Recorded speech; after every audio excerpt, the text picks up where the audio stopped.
Petrol diesel വില വർധനവിനെതിരെ CITU Kasaragod area കമ്മിറ്റിയുടെ നേതൃത്വത്തിൽ കാസർഗോഡ് ഹെഡ് പോസ്റ്റ് ഓഫീസിലേക്ക് മാർച്ച് നടത്തി. CITU ജില്ലാ പ്രസിഡന്റ് VPP മുസ്തഫ ഉദ്ഘാടനം ചെയ്തു.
പെട്രോൾ ഡീസൽ പാചകവാതക വിലവർധനവിനെതിരെയും വിലക്കയറ്റം തടയണമെന്നും ആവശ്യപ്പെട്ടുകൊണ്ട് CITU കാസർഗോഡ് ഏരിയ കമ്മിറ്റിയുടെ നേതൃത്വത്തിൽ ഹെഡ് പോസ്റ്റ് ഓഫീസ് മാർച്ച് സംഘടിപ്പിച്ചു.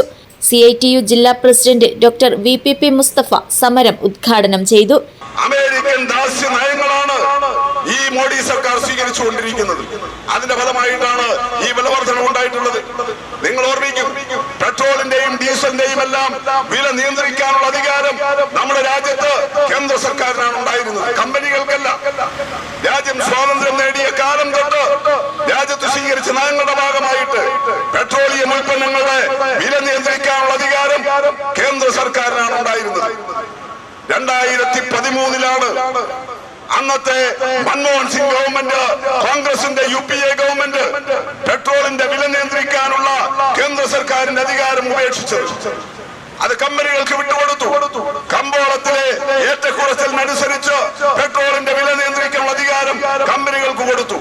അന്ന് നരേന്ദ്രമോദി സർക്കാർ അന്ന് മൻമോഹൻ സിംഗ് ഗവൺമെന്റ് അങ്ങനെ ഒരു തീരുമാനമെടുത്തപ്പോൾ CITU അതിനെതിരെ പ്രതിഷേധിച്ചു. അന്ന് സമാനമായ നിലയിൽ പ്രതിഷേധമുയർത്തിയ രാജ്യത്തെ പ്രതിപക്ഷമായിരുന്നു BJP. ഈ കാസർഗോഡ് നഗരത്തിൽ അന്ന് കേരളത്തിലെ BJPയുടെ സ്റ്റേറ്റ് പ്രസിഡന്റായിരുന്ന V മുരളീധരന്റെ നേതൃത്വത്തിലാണ് അന്നത്തെ മൻമോഹൻ സിംഗ് ഗവൺമെന്റിന്റെ പെട്രോൾ വില നിയന്ത്രിക്കാനുള്ള അധികാരം എടുത്തു കളഞ്ഞ നടപടിക്കെതിരായിട്ട് സമരം സംഘടിപ്പിച്ചത്. A. നാരായണൻ അധ്യക്ഷത വഹിച്ചു. K. രവീന്ദ്രൻ സ്വാഗതം പറഞ്ഞു. P. ജാനകി, അബ്ദുൾ റഹ്മാൻ, ധന്യവാദ് എന്നിവർ സംസാരിച്ചു. News bureau, Kasaragod.